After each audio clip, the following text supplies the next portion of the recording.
બનાસ બેંકના ચેરમેન અને વાઇસ ચેરમેનના ચહેરા બદલાયા। બેંકના ચેરમેન તરીકે ડાયાભાઈ વલિયાતરની વરણી, બેંકના વાઇસ ચેરમેન તરીકે કેશુભા પરમારની નિયુક્તિ મેન્ડેટના આધારે કરવામાં આવી છે। ચેરમેન અને વાઇસ ચેરમેનની વરણી ચુસ્ત પોલીસ બંદોબસ્ત સાથે પાલનપુર પ્રાંત કચેરીએ આ ચૂંટણી યોજાઈ હતી। બનાસ બેંકના ચેરમેન અને વાઇસ ચેરમેનના ચહેરા બદલાયા છે। ચેરમેન તરીકે ડાયાભાઈ વલિયાતરની વરણી થઈ, જ્યારે બેંકના વાઇસ ચેરમેન તરીકે કેશુભા પરમારની નિયુક્તિ કરવામાં આવી છે।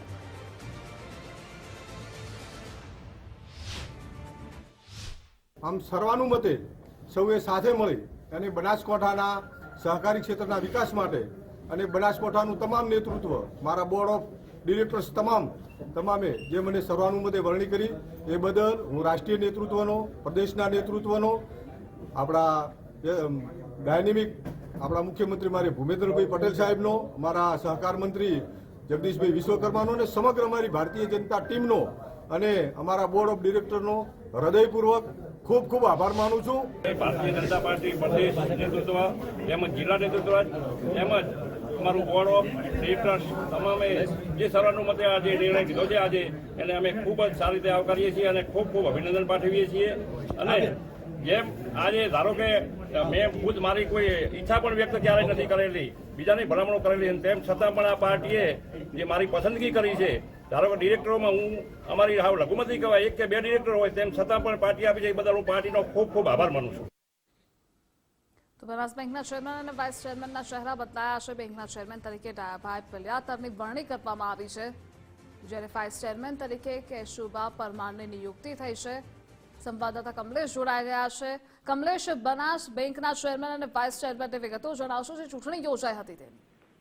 જી બિલકુલ, વાત કરવામાં આવે તો બનાસ બેંકની જે ટર્મ હતી તે પૂરી થઈ 4 મહિના તરત, પરંતુ અનેક વિવાદોના કારણે તે ચૂંટણી થઈ નહીં હતી। ત્યારે આજે કહી શકાય કે ભારતીય જનતા પાર્ટીના મેન્ડેટ બાદ આજે ચૂંટણી યોજાઈ હતી, જેની અંદર કહી શકાય કે પૂર્વ જિલ્લા ભાજપ મહામંત્રી અને પૂર્વ તાલુકા ભાજપ પ્રમુખ જે કાંકરેજના છે તે ડાયાભાઈ પિલિયાતરને આજે ચેરમેન તરીકે નિયુક્તિ થઈ છે, ત્યારે વાઇસ ચેરમેન તરીકે ભાજપના પ્રખર જે કાર્યકર્તા કેશુભા પરમાર છે તેની નિયુક્તિ થઈ છે। ત્યારે અત્યારે તો બનાસ બેંકના જે પૂર્વ ચેરમેન શવસીભાઈ કહી શકાય કે પટેલ હતા, પરંતુ ત્યારબાદ જે નવા ચેરમેન અને વાઇસ ચેરમેનની આજે નિયુક્તિ કરવામાં આવી છે। જી કમલેશ, જોડાવા બદલ આભાર આપનો। અને ન્યૂઝ વોર રૂમથી એસોસિએટ એડિટર ધર્મેશ વૈદ્ય જોડાઈ ગયા છે। ધર્મેશ, બનાસ બેંકના ચેરમેન અને વાઇસ ચેરમેનના વખતે ચહેરા બદલાયા। ધ્રુવિસા, ઉત્તર ગુજરાતની સૌથી મોટી સહકારી બેંક એટલે બનાસ બેંક, અને બનાસ બેંકમાં આજે ચેરમેન વાઇસ ચેરમેનની ચૂંટણી હતી, એને લઈને છેલ્લા એક સપ્તાહથી કોણ ચેરમેન બનશે, કોણ વાઇસ ચેરમેન બનશે તેના એક અટકળો ચાલતી હતી, પરંતુ અત્યારે પ્રાંત ઓફિસમાં ચૂંટણી પૂર્ણ થઈ છે અને પહેલી વાર એટલે કે જે ચૂંટણીનું ટર્મ પૂરી થયા પછી નો રિપીટ થિયરી અપનાવી છે અને ડાયાભાઈ ચેરમેન બન્યા છે અને કેશુભા વાઇસ ચેરમેન બન્યા છે। સૌથી મહત્વની વાત એ છે કે ક્ષત્રિય સમાજને આમાં સ્થાન મળ્યું છે। જે બેંકના જે કહી શકાય કે મહત્વના હોદ્દા વાઇસ ચેરમેન પદમાં, એમાં કેશુભા પરમારને સ્થાન મળ્યું છે।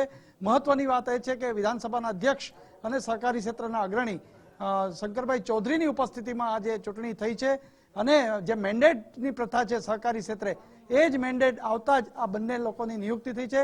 સમર્થકોમાં આનંદની લાગણી છે અને જે નવોદિત છે એ પણ બેંકને ખૂબ પ્રગતિકારક ને નાના જે કહી શકાય બેંકના જે સભાસદો છે સહિતને યોગ્ય ન્યાય મળે, ધિરાણ મળે, આ તમામ બાબતે કાર્યરત રહેવા એ લોકોએ અત્યારે સંકલ્પબદ્ધ થયા છે। જી ધ્રુવિશા। જી ધર્મેશ, જોડાવા બદલ આભાર આપનો।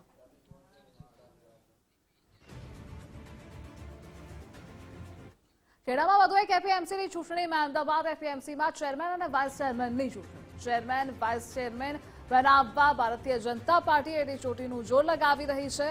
2.5 વર્ષ પૂર્ણ થતા બીજા ટર્મ માટે આ ચૂંટણી છે। ધારાસભ્ય અને પૂર્વ મંત્રી અર્જુનસિંહ ચૌહાણ ઉપસ્થિત। સંવાદદાતા કિશન જોડાયેલા છે। કિશન, આ ચૂંટણીને લઈ વિગતો જણાવશો? જે ધ્રુવિકા વાત કરવામાં આવે તો આજે અમદાવાદ એપીએમસી ખાતે ચેરમેનની ચૂંટણીનું આયોજન કરવામાં આવ્યું છે। અમદાવાદ એપીએમસીમાં આજે ચેરમેન અને વાઇસ ચેરમેન માટે ચૂંટણીની પ્રક્રિયા યોજવામાં આવશે। બપોરે 12:30 કલાકની આસપાસ તમામ ભાજપના કાર્યકરો સહિતના ધારાસભ્ય સહિતની ઉપસ્થિતિમાં આ ચૂંટણીની પ્રક્રિયા યોજવામાં આવશે। 2.5 વર્ષ પૂર્ણ થતા બીજા ટર્મ માટે આ ચૂંટણી જે છે તે યોજવાનો કાર્યક્રમ આજે એપીએમસી ખાતે યોજાશે। જી કિશન, જોડાવા બદલ આભાર.